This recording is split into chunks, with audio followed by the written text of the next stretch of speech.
Perkenalkan, nama saya Yoga Ditya Pratama. NIM saya 41190122 dan dosen pengampu saya yaitu Lili Kolidah STMT, dan saya akan membahas tugas besar 2 aspek hukum dalam pembangunan. Di sini saya akan membahas 3 pembahasan, yaitu yang pertama manajemen klaim proyek, kedua arbitrase, dan ketiga etika dan kompetensi engineer serta profesionalisme. Yang akan saya bahas pertama ialah manajemen klaim proyek. Menurut Blacklow, klaim adalah permintaan atau tuntutan yang muncul atas keadaan yang timbul dari pelaksanaan proyek konstruksi antara project owner dan kontraktor, maupun dengan subkontraktor atau supplier. Klaim. Di sini ada beberapa faktor munculnya klaim sebagai berikut. Ialah yang pertama, informasi desain yang tidak tepat, kedua, investigasi lokasi yang tidak sempurna, ketiga, reaksi klien yang lambat, keempat, sasaran waktu yang tidak tepat, kelima, lokasi resiko yang kurang jelas, keenam, keterlambatan, dan yang terakhir ialah komunikasi yang buruk. Selanjutnya ialah asal-usul penyebab klaim menurut Yasin tahun 2004. Di sini penyebabnya terbagi menjadi 3, yaitu sebab umum, sebab dari pengguna jasa, dan sebab dari penyedia jasa. Yang akan saya bahas pertama ialah sebab umum. Di antaranya adalah pertama komunikasi, kedua administrasi kontrak, ketiga waktu pekerjaan, keempat kejadian eksternal, dan yang terakhir tafsiran bahasan kontrak. Selanjutnya ialah sebab dari pengguna jasa. Yang pertama reaksi yang lambat, kedua informasi tender yang tidak sempurna, dan ketiga keterlambatan pembayaran. Dan terakhir ialah sebab dari penyedia jasa. Di antaranya pekerjaan cacat, keterlambatan penyelesaian, dan pekerjaan tidak sesuai. Di sini ada analisis klaim. Analisis klaim juga terbagi menjadi 3, yaitu diantaranya analisis secara faktual, analisis secara hukum, dan analisis biaya. Yang akan saya bahas pertama adalah analisis secara faktual, yaitu dilakukan terjadi langsung di lapangan, seperti pengawasan serta rincian data dan proses pembayaran pada suatu proyek yang sedang berlangsung. Lalu ada analisis secara hukum, yaitu klaim yang diajukan oleh penyedia jasa sudah sesuai dengan kontrak atau peraturan perundang-undangan. Dan terakhir adalah analisis biaya, yaitu biaya tambahan uang atau waktu yang harus diberikan kepada penyedia jasa. Di sini ada penanganan klaim. Penanganan klaim itu sendiri terbagi menjadi 3. Yang pertama administrasi kontrak, kedua manajer kontrak, dan yang terakhir adalah administrator kontrak. Administrasi kontrak memegang peran penting, bahkan dapat dikatakan berhasil tidaknya penyelesaian suatu klaim. Sangat tergantung dari kerapian dan kecermatan memelihara dan mengolah administrasi kontrak sejak saat kontrak ditandatangani.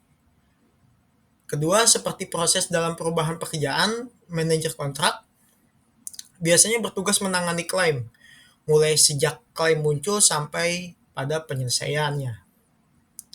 Dan yang terakhir adalah administrator kontrak, kemudian memimpin suatu usaha penelitian secara mendetail, termasuk di dalamnya mewawancarai orang yang bersangkutan dari pihak pengguna jasa dan mempelajari dokumen kontrak, arsip proyek, dan laporan yang mungkin diperlukan untuk menganalisis klaim.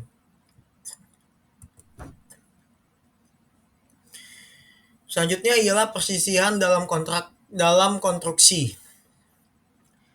yaitu ada beberapa faktor perselisihan, diantaranya pertama adanya faktor ketidakpastian dalam setiap proyek konstruksi, kedua masalah yang terkait dengan kontrak konstruksi, masalah yang terkait dengan konstruksi kontrak. Ketiga, perilaku oportunistik para pihak yang terlibat dalam suatu proyek konstruksi.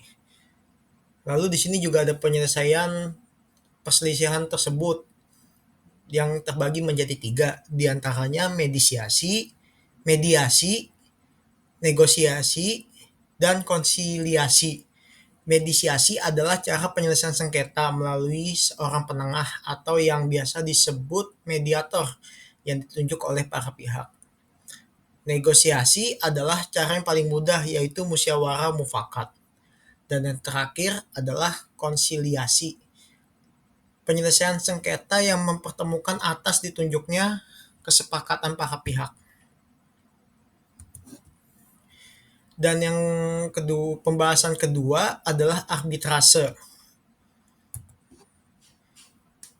Arbitrase adalah bentuk kelembagaan tidak hanya bertugas untuk menyelesaikan perbedaan atau perselisihan atau sengketa yang terjadi antara para pihak dalam perjanjian pokok.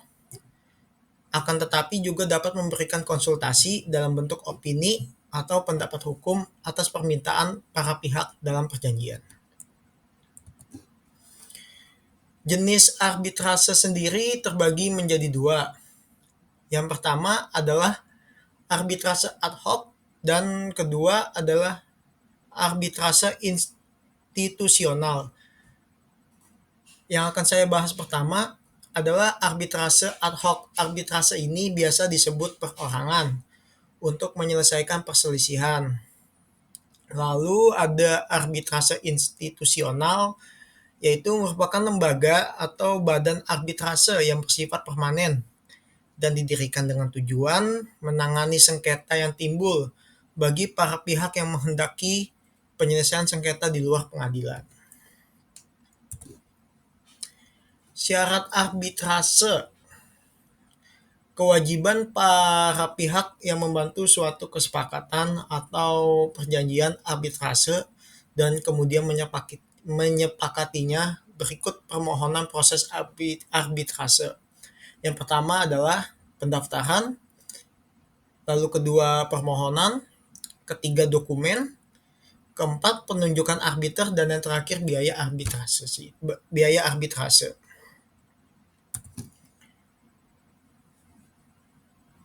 Berikut adalah kelebihan dan kekurangan arbitrase.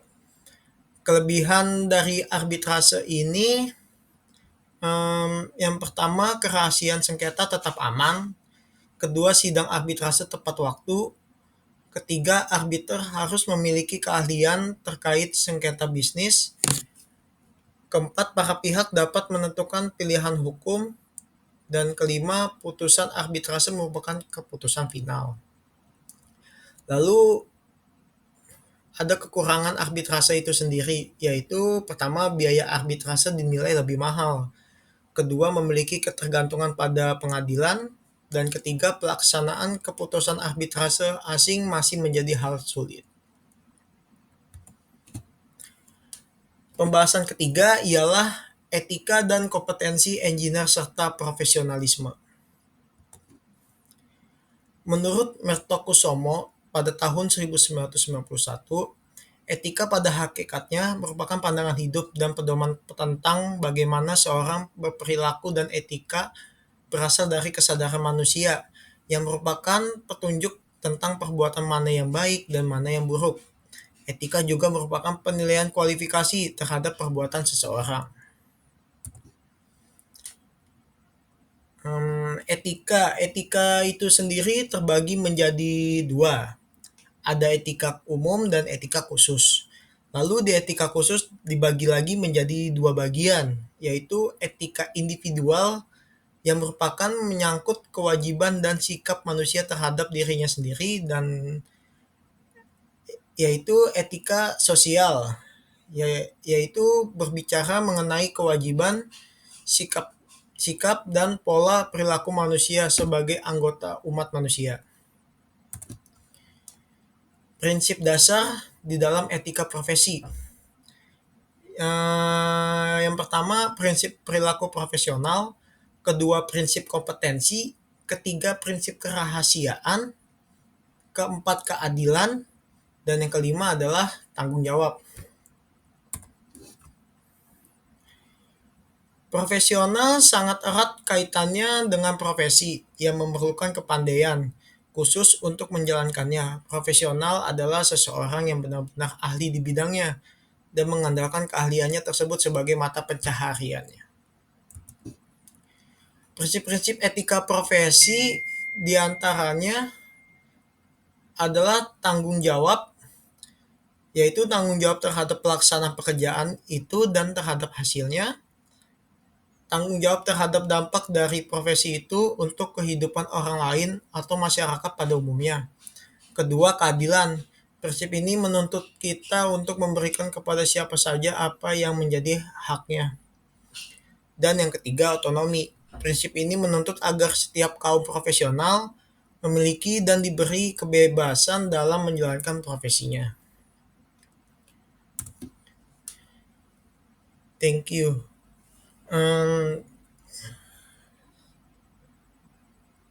Selesai sudah presentasi saya hari ini. Kurang lebihnya mohon maaf. Wassalamualaikum warahmatullahi wabarakatuh.